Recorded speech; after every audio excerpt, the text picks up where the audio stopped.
ಮಾಡಿದ್ದೇವೆ, ಈ ಲ್ಯಾಬ್ರೇಟರಿ ಮಾಡಿದ್ದೇವೆ, 3,000 ಕೋಟಿ ರೂಪಾಯಿ ಇನ್ವೆಸ್ಟ್ ಮಾಡ್ತಿದ್ದೇವೆ. ಆಮೇಲೆ ಎಲ್ಲ IT ದಿಗ್ಗಜರು ಸುಂದರ ಪಿಳ್ಳೆಯಾಗಿ ಎಲ್ಲರೂ ಸಹಿತ ಇಲ್ಲಿ ಬರೋರಿದ್ದಾರೆ, ಎಲ್ಲ ನೋಡ್ತಾ ಇದ್ದಾರೆ. ಇನ್ಸ್ಪೆಕ್ಷನ್ ಎಲ್ಲ ಆಯಿತು, ಭಾಳ ಚೆನ್ನಾಗಿ, ಭಾಳ ಒಳ್ಳೆಯದಾಯ್ತಪ್ಪ. ನಾವು ಜರ್ಮನಿ ಭಾಷೆಯನ್ನು ಕಲಿಸ್ತೇವೆ, ಚೀನಿ ಭಾಷೆಯನ್ನು ಕಲಿಸ್ತೇವೆ ಅಂತ ಹೇಳಕ್ಕೆ ಶುರು ಮಾಡಿದ್ರು.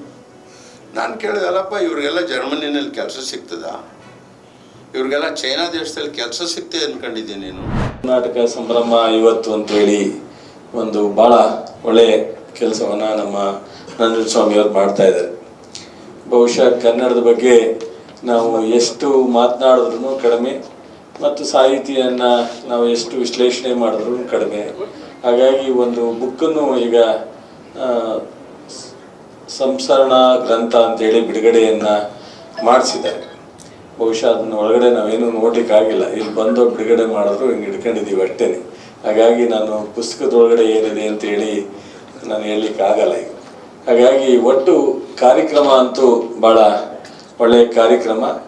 ನಾವು ಈ ನಂಜುಂಡಸ್ವಾಮಿಯವ್ರ ಬಗ್ಗೆ ಅಟ್ಟೋ ಸ್ವಲ್ಪ ತಿಳ್ಕೊಂಡಿದ್ವಿ. ಅವರು ಸಾಹಿತ್ಯ ಹಿನ್ನೆಲೆಯಲ್ಲಿ ಕನ್ನಡದ ಬಗ್ಗೆ ಅತ್ಯಂತ ಅವ್ರದ್ದೇ ಆದಂಥ ಹೋರಾಟವನ್ನು, ಸಂಘಟನೆಯನ್ನು ಮತ್ತು ಚಟುವಟಿಕೆಗಳನ್ನ ಮಾಡ್ಕೊಂಬರ್ತಾ ಇದ್ದಾರೆ. ಹಾಗಾಗಿ ಇಂಥ ಕಾರ್ಯಕ್ರಮಗಳಿಗೆ ನಾವು ಪ್ರೋತ್ಸಾಹ ಮಾಡ್ತಕ್ಕಂಥದ್ದು ನಮ್ಮೆಲ್ಲರ ಕನ್ನಡಿಗರ ಕರ್ತವ್ಯ ಅಂತೇಳಿ ನಾನು ಭಾವಿಸ್ತೀನಿ. ನಾವು ಸಮಾಜ ಸೇವೆಯನ್ನು ಯಾವ್ಯಾವ ರೀತಿ ಮಾಡಿದ್ರೂ ಅದು ಒಂದು ರೀತಿ ನಾಡಿನ ಜನರಿಗೆ ತಲುಪುವಂಥ ರೀತಿಯಲ್ಲಿ ನಾವು ಮಾಡಬೇಕಾಗುತ್ತೆ.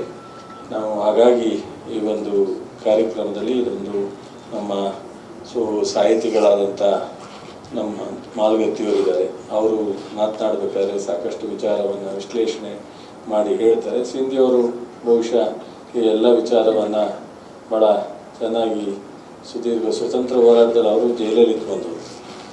ಅವರೇನು ನೇರವಾಗಿ ಈಗಿನ ರಾಜಕಾರಣಿಗಳಿಗೆ ಚುನಾವಣೆಯಲ್ಲಿ ಗೆದ್ದು ಬಂದವರಲ್ಲ, ಆವಾಗಿನ ರಾಜಕಾರಣ ಅಂದರೆ ಸ್ವತಂತ್ರದ ರಾಜಕಾರಣವನ್ನು ಹತ್ತಿರದಿಂದ ನೋಡಿದಂಥವರು. ದೇಶದ ಅನೇಕ ಭಾಳಷ್ಟು ಶಿಸ್ತಿನ ರಾಜಕಾರಣವನ್ನು ಭಾಳ ನಮ್ಮ ಮಾಜಿ ಪ್ರಧಾನಿ ಚಂದ್ರಶೇಖರ್ ಅವ್ರ ಜೊತೆ ಸಂಪರ್ಕ ಇದ್ದಂಥವ್ರು. ಹಾಗಾಗಿ ಭಾಳಷ್ಟು ಅವ್ರಿಗೆ ಅನುಭವ ಇದೆ.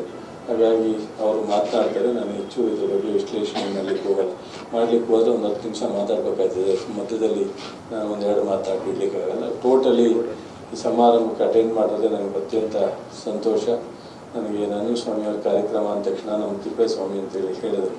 ಇಲ್ಲಪ್ಪ ಒಂದು 5 ನಿಮಿಷ ಬಂದು ಹೋಗ್ತೀನಿ ಅಂತೇಳಿ ನಾನು 5 ಗಂಟೆಗೆ ಬರ್ತೀನಿ ಅಂತ ಹೇಳಿದ್ರು. ಲೇಟಾಗಿ ಬಂದೆ. ಒಳ್ಳೆಯದಾಗಲಿ, ಶುಭ ಹಾರೈಸ್ತೀನಿ. ಮತ್ತೆ ಯಾವುದಾದ್ರೂ ಸಂದರ್ಭದಲ್ಲಿ ಬಂದಾಗ ಸಂಪೂರ್ಣವಾಗಿ ನಿಮ್ಮ ಜೊತೆಯಲ್ಲಿ ಇದ್ದು ಈ ಥರ ಕಾರ್ಯಕ್ರಮದಲ್ಲಿ ಭಾಗವಹಿಸ್ತೀನಿ.